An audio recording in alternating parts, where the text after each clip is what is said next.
Olá, caras amigas, amigos, alegria em nos reencontrarmos e hoje redobrada, porque vamos refletir Jesus, o Divino Amigo. Em O Livro dos Espíritos consta que Jesus é o Espírito mais perfeito que Deus destinou como guia e modelo da humanidade. De alguma maneira, já conhecemos os ensinamentos de Jesus, mas já os compreendemos? Já estamos realizando o esforço para vivenciá-los?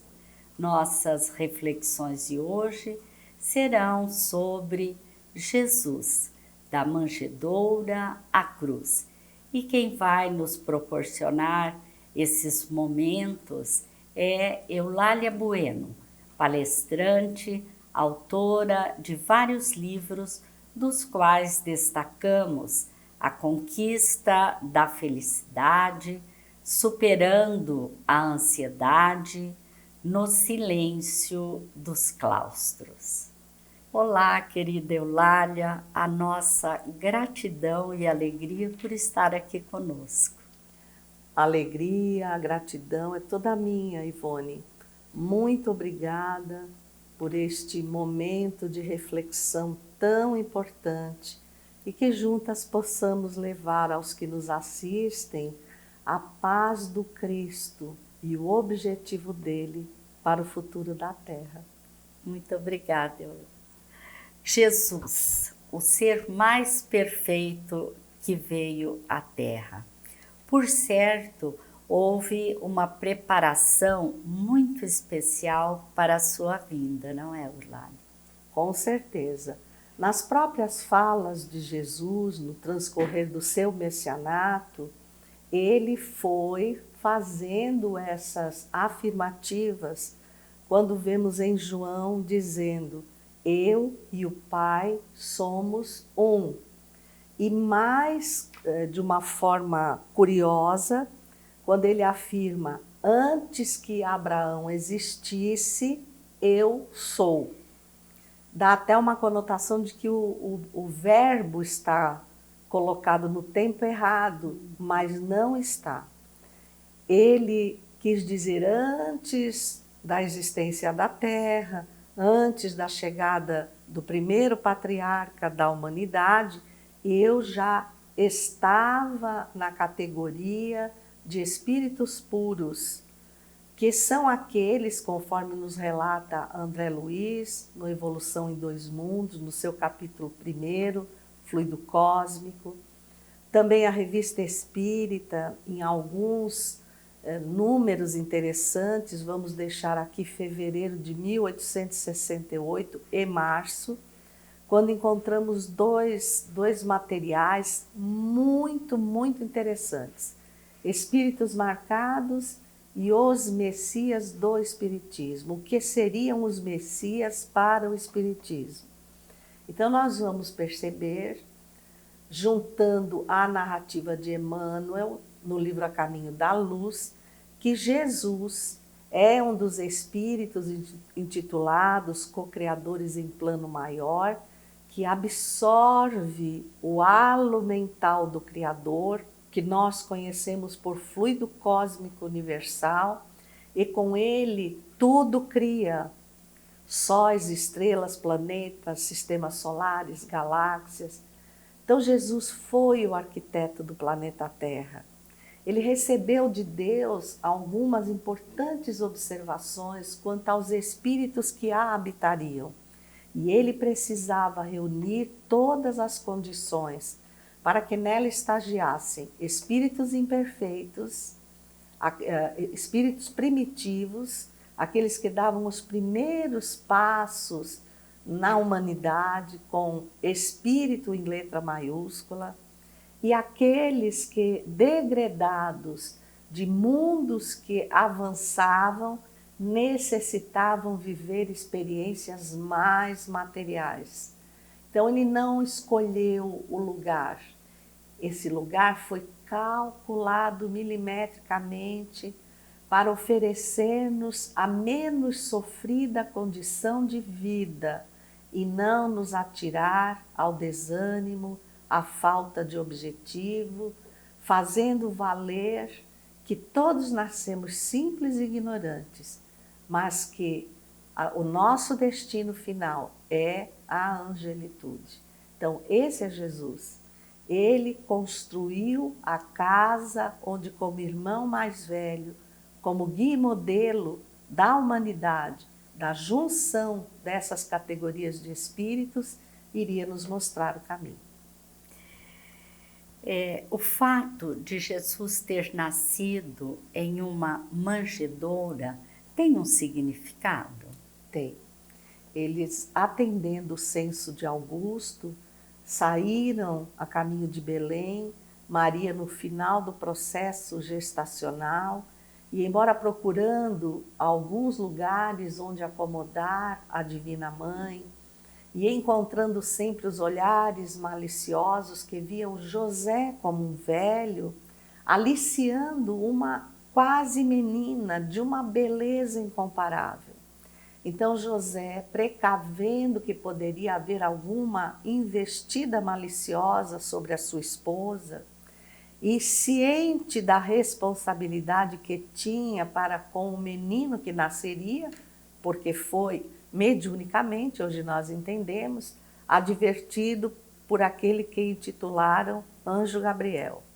Então ele dirige-se para fora da cidade e encontra uma gruta calcária muito comum, aquele deserto que durante o dia era extremamente quente e à noite extremamente frio. Então aquelas grutas proporcionavam um local de refúgio para os animais. Ali José, pela própria presença deles, dos animais, encontrou um ambiente acolhedor, quente, para a chegada de uma nova criança. E como não tinha local em que depositá-la, removeu a comida do coxo dos animais, forrou-a com a graça de um pai e transformou-a na manjedoura, que deixando de ser o coxo simples que guardava o alimento dos bichos, transformou-se na manjedoura iluminada onde foi depositado o corpo daquele que se transformou no alimento da humanidade para todas as eras, o alimento espiritual. Eulália, já na sua infância e juventude, com as suas atitudes, Jesus deu mostras de quem ele era? Sim. Quando eles retornam para Nazaré, Jesus era apenas um menino e ele acompanhava a sua mãe à fonte diariamente. Tinha muitos primos, além de irmãos que nós soubemos que existiram. Ele brincava como uma criança normal, porém apresentava uma diferença marcante. Todos aqueles viandantes que por ali caminhavam recebiam sempre uma palavra, um gesto de carinho, um copo de água, o alimento, inclusive de criminosos reconhecidos que ele tomava pelas mãos, levava para casa, e já se percebia que ante aquele menino toda a violência, toda a criminalidade apaziguava. Os homens quase pareciam costumeiramente homens bons, e isso nos leva a saber, a sentir a vibração desse espírito. E aos 13 anos, quando todos dizem que simplesmente ele desapareceu, nós vamos ver no Boa Nova, logo no início, Jesus e o precursor, vamos ver Jesus trabalhando na carpintaria de seu pai até o início do seu messianato. Então ele viveu comumente em Nazaré, mas sempre saltando aos olhos o compromisso, o carinho, o guia por excelência daqueles que estavam para a sociedade perdidos na vida. E qual a grande mensagem que Jesus trouxe para a humanidade? como governador espiritual da terra, ele não precisava exercer o papel de alguém que vestisse um corpo de carne, porque ele, na mais alta categoria de espíritos puros, numa comunhão indescritível com o Pai, totalmente desmaterializado, por si só um espírito de escol, desvestido das necessidades de ter um perispírito que se adaptasse aos mundos por onde ele passasse, foi a maior demonstração de amor. Ele apagar-se sob a dor de um corpo denso e ainda com ele mergulhar no mais denso de todos, que é o corpo físico. Certa feita perguntamos à nossa benfeitora como é que nós poderíamos descrever esse sacrifício de Jesus. E ela poeticamente disse: minha filha, é um raio de sol que percebeu que necessitava atravessar um copo de lama e o fez, mas saiu do outro lado com a mesma brandura, singeleza e alvinitência que lhe é característico do espírito iluminado. Então ele veio aqui mostrar-nos que somos capazes de ultrapassar todos os desafios e mesmo assim permanecermos fiéis a Deus. E ele o fez com um lastro de sabedoria, onde experimentou abandono, traição, afrontas, condenação, martírio, tudo, constrangimento, oferecendo-nos uma outra estrada, uma outra face, a face do perdão, a face do amor, e acima de tudo nos legou que o caminho para a angelitude é difícil, mas é efetivamente a melhor escolha que podemos fazer.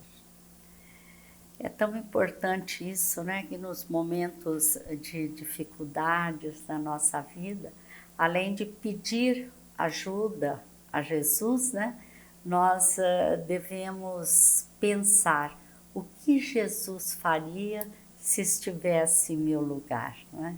Ivone, realmente essa tua reflexão é profunda, principalmente nos dias de hoje, em que nós nos deixamos levar pela massa.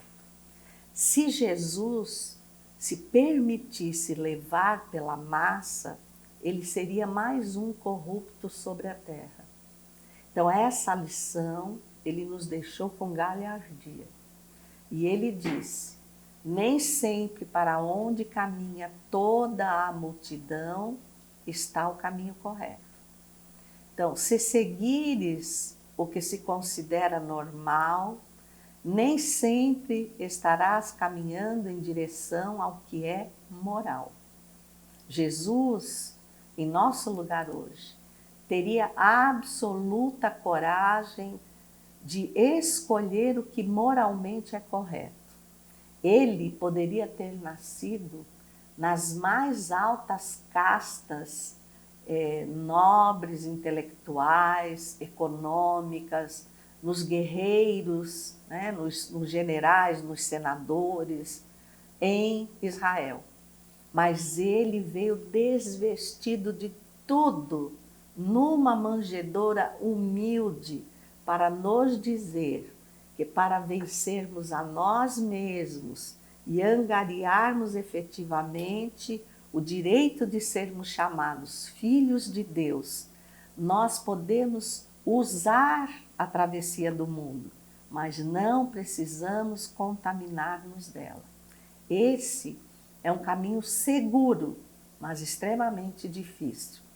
E a grande mole humana, quando atirada à terra, agasalhada pelo corpo biológico, parece tudo fazer a favor do que é material.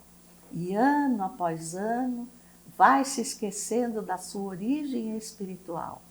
E embora creia que caminhe pela terra tendo tudo o que deseja, quando desencarna percebe que não tem nem mesmo a si próprio.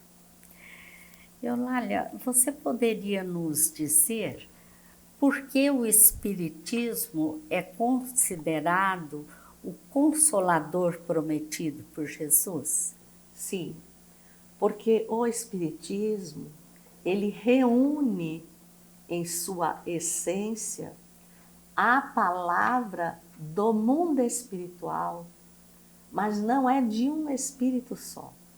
Quando nós vamos à introdução de o Evangelho segundo o Espiritismo, no seu item 2, universalidade do ensino dos espíritos, nós vemos que Kardec, para compilar, para ajustar, para ter certeza da veracidade de tudo que seria colocado nos livros da codificação, ele lançou mão de mais de 1000 grupos espíritas ao redor da Terra. Lembremos que não havia meios de comunicação como existem hoje, né? Não tinha televisão, não tinha WhatsApp, então um não sabia do outro.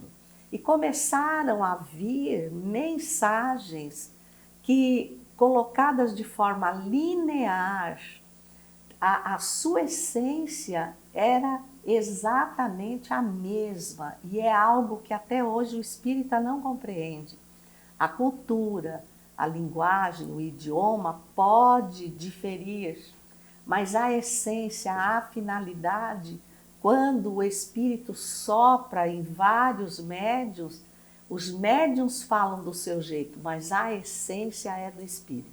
Então, acho que nós estamos muito longe de compreender o hercúleo trabalho que Allan Kardec fez para estabelecer a codificação. E essas mensagens, sem sombra de dúvida, dadas por esses espíritos que compõem a falange do espírito da verdade, fazem retornar à Terra a simplicidade dos exemplos do Cristo, que foram, no transcorrer dos séculos, maculados pelos interesses pessoais de uma ou de outra religião, interpretados de acordo com as culturas. O trabalho do Espiritismo é mostrar como era Jesus, quais eram as importantes atitudes de Jesus, antes que surgissem os dogmas ritualísticos, que foram os que criaram as diversidades dos cultos, quando a mensagem do Cristo é única e insuperável. Então, o Espiritismo traz de volta, liberta-nos de rituais, de homens ou mulheres escolhidos com a capacidade de nos isentar das culpas. Diz-nos que não há dois pesos nem duas medidas, mas existem as leis divinas que regem todo o universo, e da qual a lei de causa e efeito, por si só, tem a função de fazer retornar à rota aquele que dela se desviou, nos mostrando a grandeza da misericórdia e da justiça divina. Eulália, vendo os desatinos que são cometidos nos dias de hoje, dá a impressão que o homem, a humanidade, ainda não conhece o Cristo. O que é viver a mensagem do Cristo? É possível mesmo nos dias de hoje? Eu nem diria que é possível, mas tomo a liberdade de dizer que é cada dia mais indispensável. Quando nós vamos ao capítulo 18 da Gênese, o Dr. Berry ali deixa uma mensagem afirmando que há de chegar um tempo que nós perceberemos a humanidade completamente inquieta, revoltosa, buscando uma saída sem bem ainda saber qual é, porque tudo na mente do ser humano que esqueceu que é espírito é atrelada aos vínculos materiais, aos compromissos sociais, profissionais. Ele chama até de uma certa ebulição, e nós já estamos vendo isso. As pessoas não estão felizes com o que têm e a maioria delas tem muito e mesmo assim sentem um vazio na alma. E a alma só vai se sentir plena quando estiver preenchida de valores espirituais. Então, nesse momento, nós vamos concluir que os valores espirituais são o alimento que a nossa alma necessita. E aí sim, independente da nossa religião, nós seremos os reis magos que visitarão a manjedoura divina para buscar a luz e o alimento a fim de alargarmos os horizontes, retomarmos novos objetivos e reconhecermos que temos um corpo material sim, vez por outra, mas que a nossa essência é espiritual. E aí Jesus efetivamente resplandecerá como guia e modelo da humanidade.